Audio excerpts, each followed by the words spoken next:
Well, hello there. Kumusta po kayo? How are you? And thanks for tuning in to another edition of Paul de Guzman Presents Art. So, I brought you over to the Pale Fire Projects Gallery once again, here in Vancouver, built on the ancestral territories of the Musqueam, Squamish, and Tsleil-Waututh nations. And we're going to go inside the gallery momentarily. We're going to go and have a look at the show by Sergio Suárez, who is an artist from Atlanta, Georgia.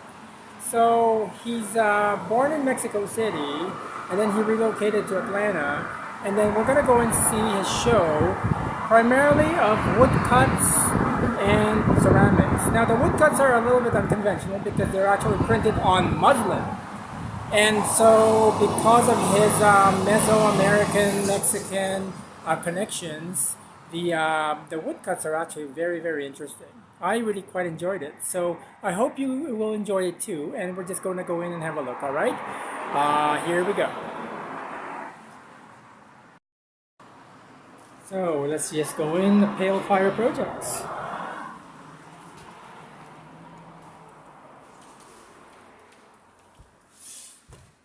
And to the left of the door, as I mentioned before in earlier videos, there's always like a little broadsheet that you can take away. It's a very beautiful broadsheet, and the frontispiece has one of the works by Sergio Suárez.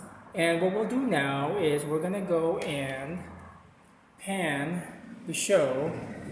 Just so you know, I'm on my knees right now because I think it would be good to sort of pan this show closer to the floor so that you can actually see all of the ceramic pieces. And as for panning that, because there's also some works on the walls, which we're gonna go and have a look at a little bit later, okay? But as we pan, I'm just gonna stand for a little bit, walk around. I have to watch my step because the works on the floor are kind of like arranged in a very constellation type of way. And just to start, what I want to do is I want to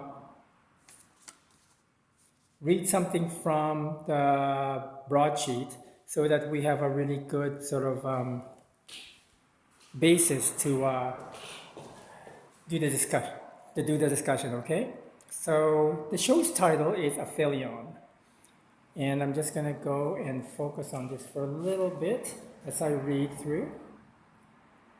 So the exhibition coincides with the Earth reaching its furthest position from the Sun in its orbital cycle. This occurs annually roughly 2 weeks after the summer solstice. Now the phenomenon is called Aphelion, a term composed of two ancient Greek words, apo for far and helios for sun.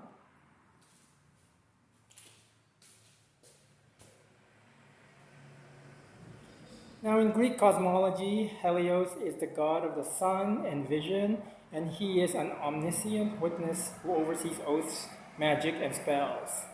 So I'm reading from the brochure or the tear sheet, the broadsheet, but I'll have that information along with the gallery address and all sorts of other information in the description area, so please refer to that. And I'm just going to read a little bit about Sergio as well, the artist. And we're just going to go locate over here for a little bit here because there's also another piece near the door. Not sure if that actually, here I'm just going to go a bit closer because that is the frontispiece to the door. Sergio Suárez was born in Mexico City and is based in Atlanta, Georgia. His practice spans printmaking, sculpture, painting, and installation, and is informed by Baroque intricacy, theological iconography, and traces of Mesoamerican material cultures.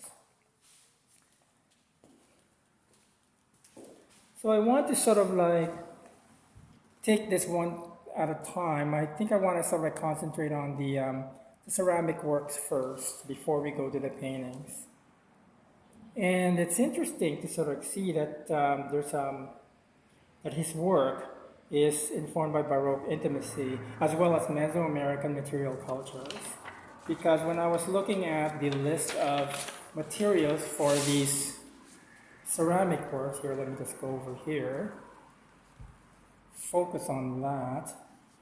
So the ceramic works are made of glazed ceramic, white gold luster ceramic, spray paint on 3D printed resin, ground stone on resin, stone, hydrocal, copper, obsidian, tezontal. I don't know what tezontal is. I'll try and see if I can Google that and put some information underneath. Acrylic lens and wax candle. I've had a chance to actually go and look at some of these objects. A lot of them actually are very referential in terms of elemental things like fire, water, earth, light. But there's also this, like for example, that one. It's more of like a flame. And then of course there's a lot of utilitarian things like little cups. And that one looks like a vessel for a flame or a candle. I'm gonna stand up for a little bit. And then there are these orbs that tend to sort of like symbolize cosmology or cosmological things. I was also reading on his website that he had studied, or I think it might be in the broadsheet, that he studied aeronautical engineering. So, and because I'm trained as an engineer as well, not aeronautical, but electronics.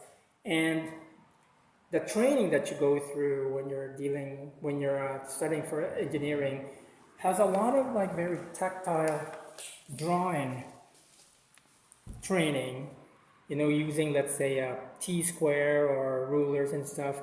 So you learn to sort of like draw using implements and accoutrements, like rulers and stuff. You don't really do freehand drawing. And the thing about the ceramic pieces is that there's a sense of that. There's a sense of sort of like them being engineered, them being sort of like looked at more of a scientific, rather than sort of like by the hand. But of course, like with ceramics, you use your hands. But there's also this element that I kind of find that there's something very sort of like mathematical and primordial about these ceramic pieces.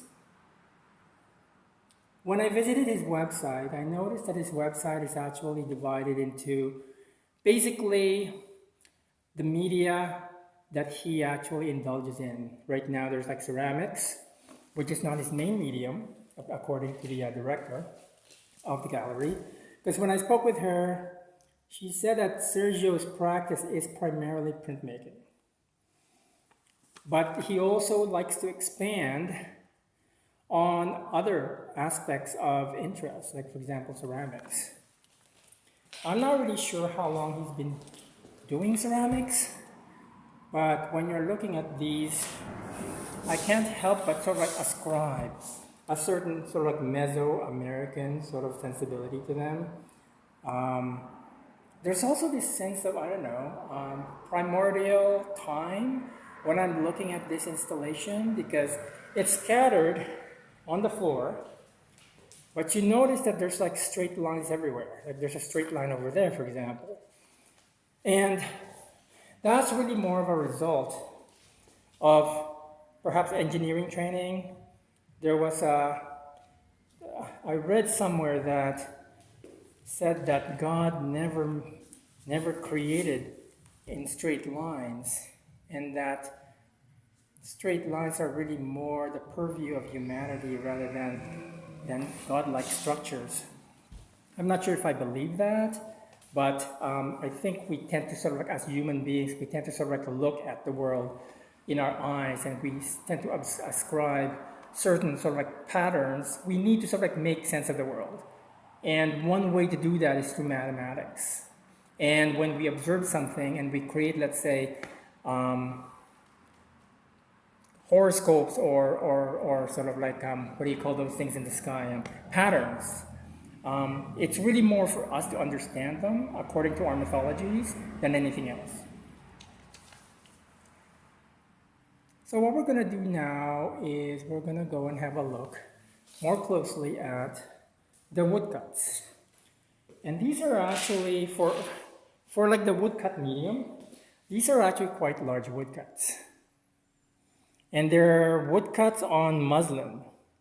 Muslin is a very light sort of cotton fabric. Just gonna go a little bit closer to this so that you can see the intricacies. And I was also told that these pieces are in an edition of 3. And the thing about it is that they're on muslin, right?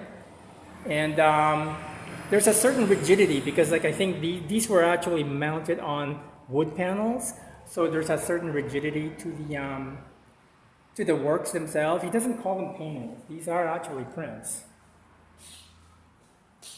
And we're just gonna go to another one here, just opposite me,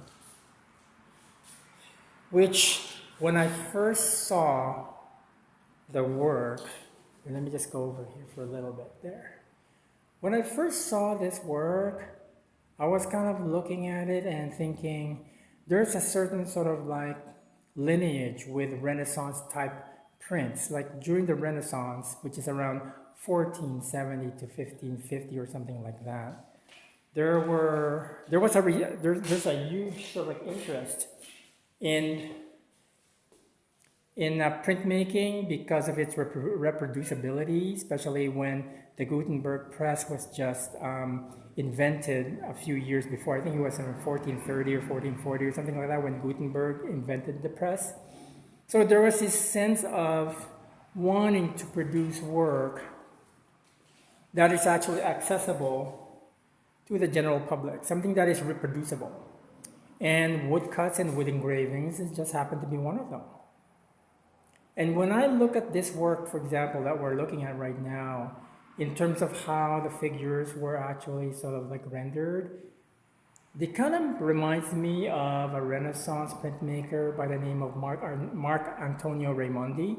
I'm going to put some information down for you to sort of like read and perhaps maybe a little visual, because there's the school of Italian woodcut printmakers that tend to sort of like take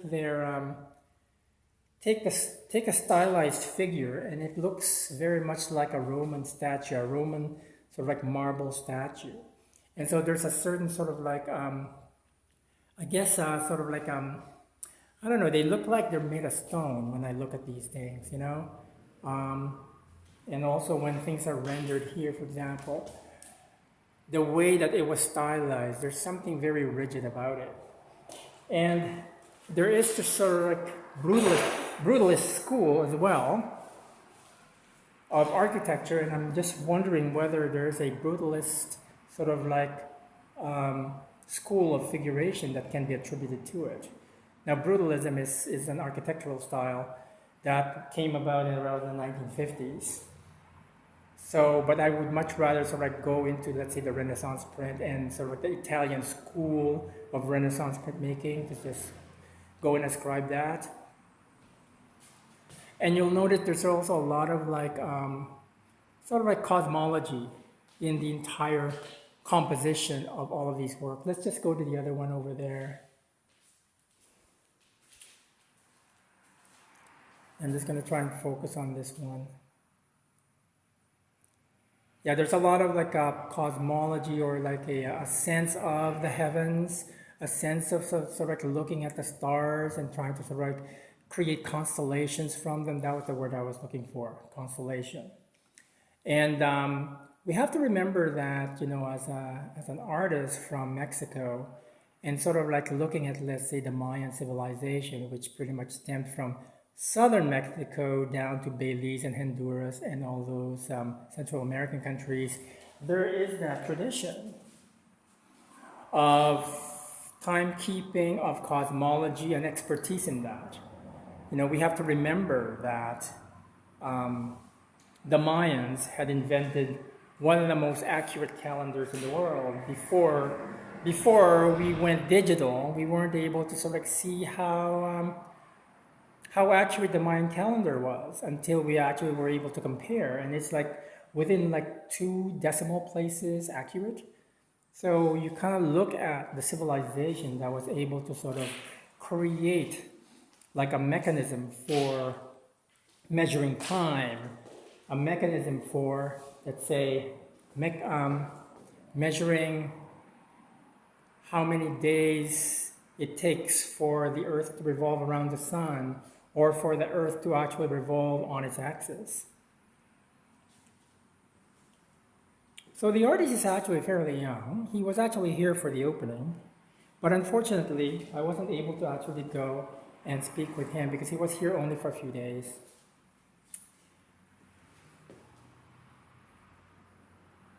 And there's also these elements of sort of like the alchemical.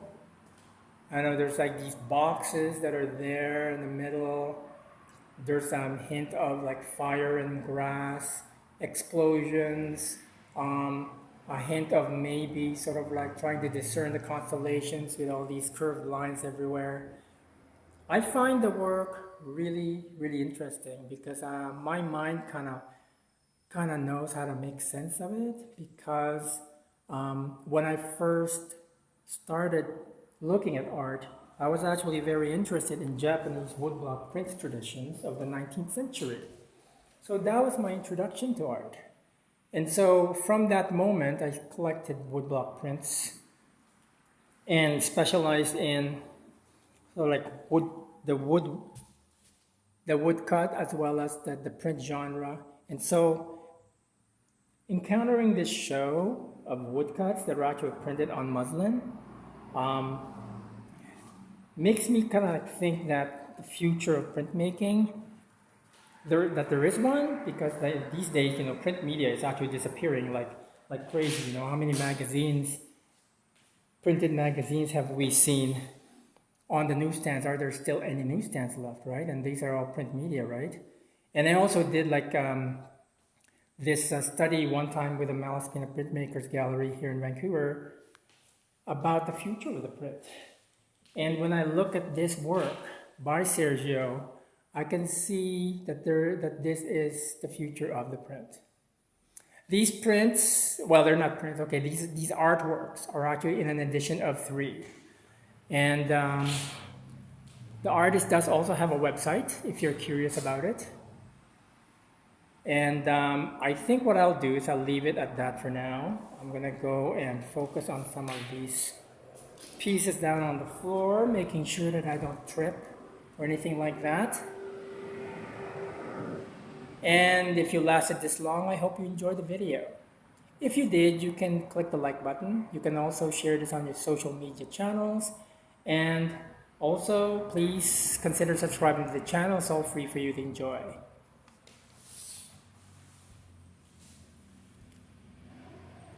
I think I like this vantage point better. There we go. So, maraming salamat po sa inyong lahat. Thank you very much for watching. I hope you have a great day, and I hope art continues to inform your life.